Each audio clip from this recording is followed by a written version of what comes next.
So we go and watch him, and little unathletic, slow, made a bunch of shots. Tony's like, Jay, there's something about that kid. And I'm like, Coach, I hear you, but he can't guard his shadow. And Tony's convinced, this is the guy, I gotta have him. I don't care what anybody on the staff says, he's my guy. Bruno Fernando, Ty Jerome, Nikhil Alexander Walker, Isaiah Roby. This is I Am the Prospect.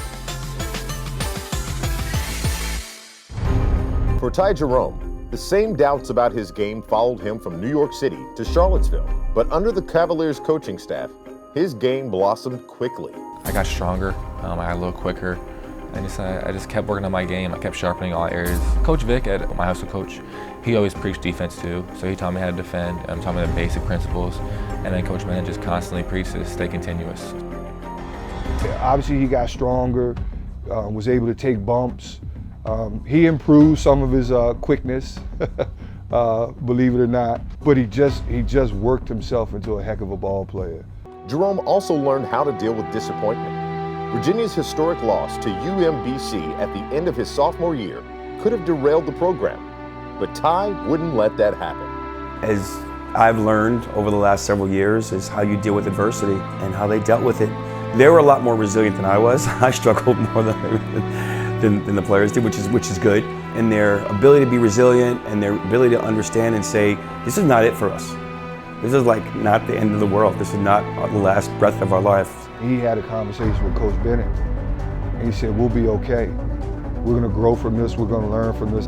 That moment spearheaded what we were able to do this year.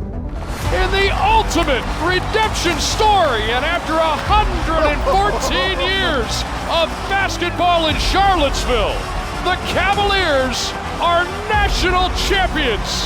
1 year later, Jerome led UVA to the pinnacle of college basketball and had a moment with his family that he'll never forget. Yeah, as soon as the whistle blew, I ran right to them.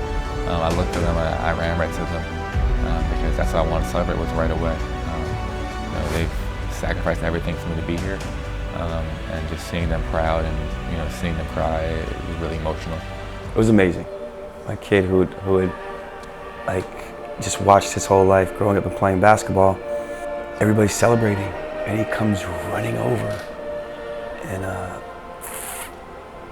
to hug his mom and me and his younger brother, to recognize at the end of winning a championship game, his parents and his little brother.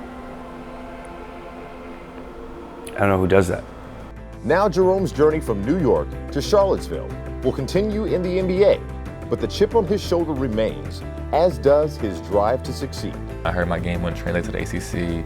I was too slow to play in the ACC. We won the national championship. I was all ACC 2 years, so I kind of put that to bed. And then now it's, my game won't translate to the NBA. I'm too slow to guard guys in the NBA. I hear it, and it does motivate me, but honestly, I'm self-motivated. I don't need any of the outside noise to motivate me.